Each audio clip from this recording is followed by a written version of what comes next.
अगर आप यंग हैं और फ्यूचर में खुद के लिए घर खरीदने का सपना देख रहे हैं तो हो सकता है कि इन 6 रीजंस की वजह से हमारा सपना कभी पूरा ही ना हो। मुंबई में इस 300 स्क्वायर फ्लैट की कीमत है 1.5 करोड़ रुपए। एंड ये फ्लैट तो सिर्फ कहने के लिए है, क्योंकि इस पूरे फ्लैट से बड़े तो हमारे गांव के किचन होते हैं। एंड लगभग सेम पैसों में यूएसए में हम ऐसे बड़े और स्पेशियस घर खरीद सकते हैं जो कि मुंबई वाले फ्लैट से काफी बड़े हैं। और यहाँ पर हमें बड़ा सा लिविंग रूम, कई सारे बेडरूम्स एंड इवन एक बड़ा सा प्राइवेट शावर भी मिलता है। और शॉकिंग वाली बात तो ये है कि इस मुंबई वाले फ्लैट को भी हम तब ले सकते हैं अगर हमारी सैलरी मिनिमम 10 लाख से 12 लाख पर एनम हो और इसके साथ साथ हम कई सालों से अपने मैक्सिमम पैसे सेव कर रहे हो। मुंबई जैसी जगह में फ्लैट तो इतने कॉस्टली हैं कि अगर हमें मुंबई की किसी झोपड़पट्टी या स्लम एरिया में भी एक छोटा सा घर लेना हो तो इसके लिए हमें कम से कम 35 से 40 लाख रुपए खर्च करने पड़ेंगे। जैसे कि धारावी स्लम एरिया में इस रूम के घर की कीमत है 37 लाख रुपए और इसमें हमें सिर्फ 10 बाय 10 का एक कमरा ही मिलता है, जो कि इतना छोटा है कि इन फोटोज में हमें रूम का एरिया नहीं बल्कि सिर्फ उसकी दीवारें दिख रही हैं। अरे तेरी भाई, ये रूम तो शुरू होते ही खत्म हो गया यार। ऊपर से फर्नीचर तो दूर, अगर हम इस रूम में एक नॉर्मल बेड भी लगा दें तो शायद हमारे खड़े होने के लिए भी स्पेस की कमी पड़ जाए। और इतने महंगे घर सिर्फ मुंबई में ही नहीं बिक रहे, बल्कि गुड़गांव जैसे टाउन्स में तो सिर्फ 1 स्क्वायर यार्ड की कीमत है 1.5 लाख रुपए और बैंगलोर में भी घरों की कीमत करोड़ों पहुंच चुकी है। और अगर आप यंग हैं और फ्यूचर में खुद के लिए घर खरीदने का सपना देख रहे हैं तो हो सकता है कि इन 6 रीजंस की वजह से हमारा सपना कभी पूरा ही ना हो। पहला रीजन है अनअफोर्डेबल हाउसिंग। इसे समझने के लिए इस ग्राफ को देखिए। ये ग्राफ बताता है कि इंडिया के 8 मेजर सिटीज में घरों की डिमांड कितनी है और इसके बदले घरों की एक्चुअल सप्लाई कितनी है। फॉर एग्जाम्पल, अगर आप हाई इनकम ग्रुप की हाउसिंग डिमांड को देखें तो ये ऑलमोस्ट 7 लाख के आसपास आती है एंड इस डिमांड को पूरा करने के लिए सिर्फ 3.5 लाख घर ही बने हैं। ठीक इसी तरह मिडिल इनकम ग्रुप में ऑलमोस्ट 15 लाख घरों की डिमांड के बदले 6.5 लाख घर हैं, यानी ऑलमोस्ट 9 लाख घरों की शॉर्टेज। और लो इनकम ग्रुप में जहां घरों की डिमांड सबसे ज्यादा थी, यानी कि 20 लाख घर, वहीं इसके बदले घरों की सप्लाई सिर्फ 25,000 है, यानी कि इन 20 लाख लोगों में सिर्फ 1% लोगों को ही घर खरीदने का मौका मिलेगा। दरअसल किसी भी चीज की कीमत डिमांड और सप्लाई पर डिपेंड करती है और अगर डिमांड ज्यादा है और सप्लाई कम तो किसी भी पर्टिकुलर चीज की कीमत बढ़ती जाएगी। और शायद इसी डिमांड और सप्लाई में इतना बड़ा गैप होने की वजह से मुंबई जैसी सिटीज में छोटे से छोटे घर भी करोड़ों में बिक रहे हैं। एक रिसेंट रिपोर्ट में ये पाया गया है कि 97% लोग जो कि रेंटेड घरों में रहते हैं वो अपना खुद का घर खरीदना चाहते हैं जो उनके ऑफिस के साथ हो। बट प्रॉब्लम ये आ जाती है कि इनमें से 60% से भी ज्यादा लोगों के घर खरीदने का बजट 25 लाख या उससे भी कम का होता है।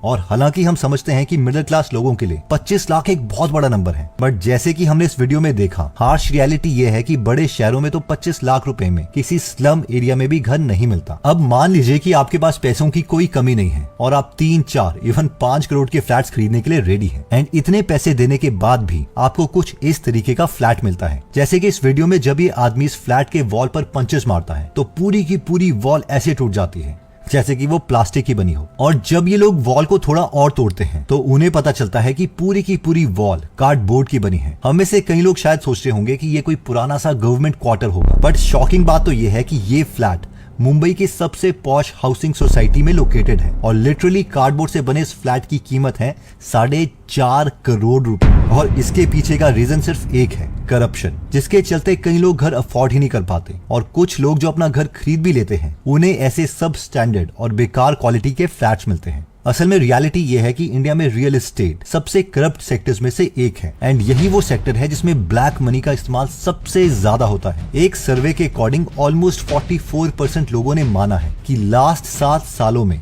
उन्होंने प्रॉपर्टी खरीदने के लिए काफी हद तक कैश का इस्तेमाल किया है और ये कैश कुछ और नहीं बल्कि ब्लैक मनी ही है जिसका इस्तेमाल टैक्स से बचने के लिए किया जाता है। फॉर एग्जाम्पल, मान लीजिए कि हम 50 लाख की एक प्रॉपर्टी खरीदते हैं और अगर हम इसकी पेमेंट चेक या डिमांड ड्राफ्ट से करते हैं तो हमें इस पूरे 50 लाख के ऊपर ही एडिशनल टैक्सेस भरने पड़ेंगे। बट अगर कोई इलीगल तरीके से 50 लाख की वैल्यू को 40 लाख शो करता है एंड बाकी के 10 लाख रुपए वो अपने पास रखे कैश से यानी ब्लैक मनी से पे करता है तो उसे टैक्स सिर्फ 40 लाख रुपए पर ही पे करना पड़ेगा, ना कि 50 लाख के ऊपर। और सिर्फ ब्लैक मनी ही क्यों, रियल एस्टेट और प्रॉपर्टी के मार्केट में तो घूस लेना इतना कॉमन हो गया है कि ऑलमोस्ट हर हफ्ते कोई ना कोई घूस लेता हुआ पकड़ा ही जाता है। जैसे कि ये वीडियो किसी बैंक की नहीं बल्कि तेलंगाना के एक तहसीलदार की है जो बिल्डर से 1 करोड़ की घूस लेते हुए पकड़ा गया है।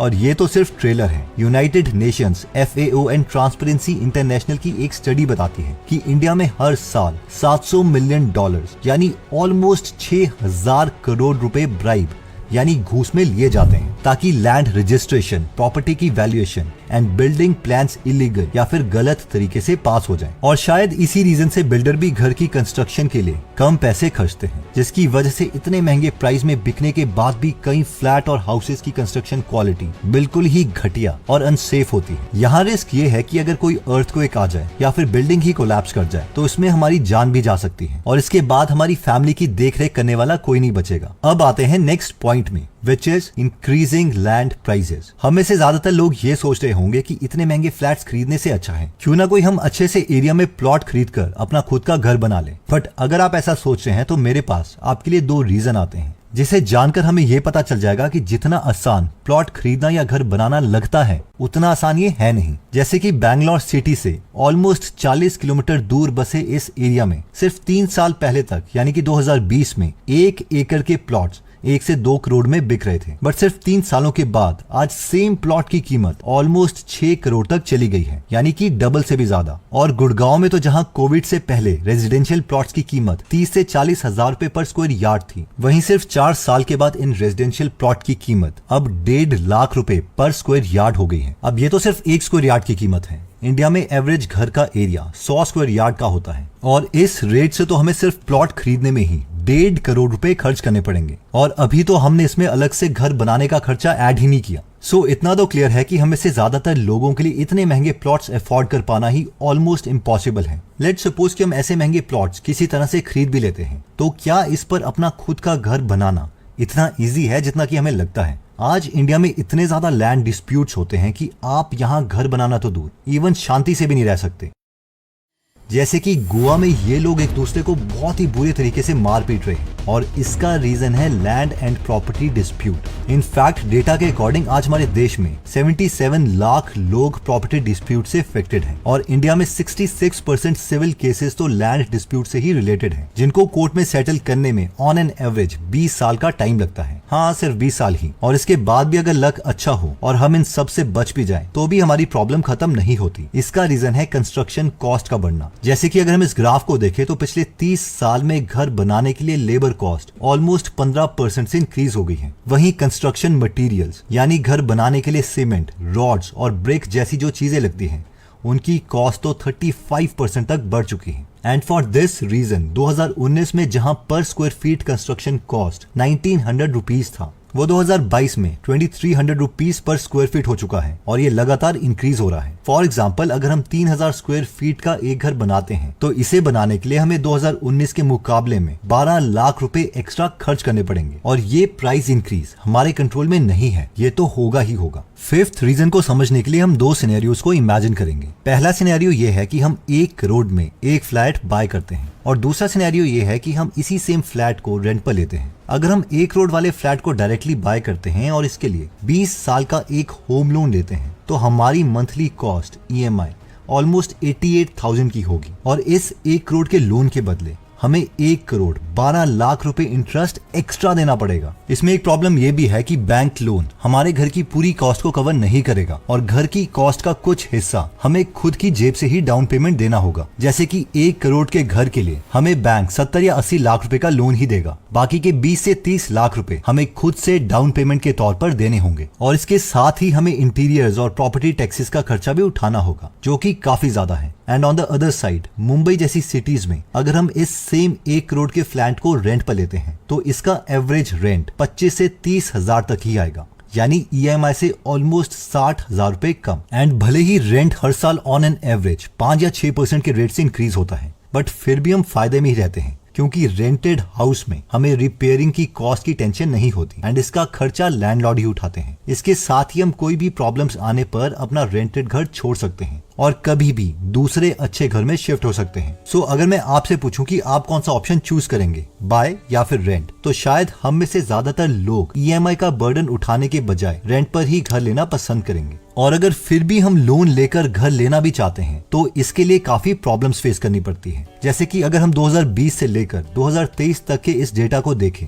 तो हर एक मेजर सिटी में घर के प्राइसेस लगातार बढ़ते चले जा रहे हैं एंड फॉर दिस रीजन मार्च 2015 में जहां मुंबई में एक घर की कीमत हमारे एवरेज मंथली इनकम से 64 टाइम ज्यादा थी, वहीं 2019 आते आते इसकी कॉस्ट हमारी मंथली इनकम से ऑलमोस्ट 75 टाइम्स हो गई। और ये सारा व्हाइट मनी वाला इंक्रीमेंट है। ब्लैक मनी वाला हिस्सा कितना इंक्रीज हुआ ये तो किसी को पता ही नहीं है। आरबीआई अपनी एक रिपोर्ट में बताता है कि आज ज्यादातर इंडियंस के लिए अपना खुद का घर लेना बहुत मुश्किल होता जा रहा है। और एक तरफ जहां होम लोन और ईएमआई का अमाउंट लगातार इंक्रीज हो रहा है, वहीं इसके मुकाबले हमारी इनकम उतनी नहीं इंक्रीज हो रही है। फॉर एग्जाम्पल मुंबई में 2020 में जहां पर लोग अपनी सैलरी का 50% हिस्सा सिर्फ ईएमआई पे करने में खर्च करते थे, वहीं सिर्फ 2 साल के बाद यानी 2022 में लोग अपनी सैलरी का 60% हिस्सा ईएमआई पे करने में यूज कर रहे हैं, यानी 10% का इंक्रीज। ये एक मिडिल क्लास इंडिया के लिए सबसे ज्यादा फ्रस्ट्रेटिंग एस्पेक्ट है। इसे हम एक एग्जांपल से समझते हैं। इमेजिन कीजिए आप 1 करोड़ में एक घर खरीदते हैं और इसके लिए बैंक ने आपको लोन भी दे दिया है, बट जब आप पैसा लेके डील को साइन करने जाते हैं तो आपको पता चलता है कि इस घर की एक्चुअल कॉस्ट 1 करोड़ नहीं बल्कि 1 करोड़ 15 लाख रुपए है। ऐसा इसीलिए क्योंकि प्रॉपर्टी लेते वक्त हम 5 से 7% की स्टैंप ड्यूटी, रजिस्ट्रेशन चार्जेस, 2 से 3% ब्रोकरेज चार्जेस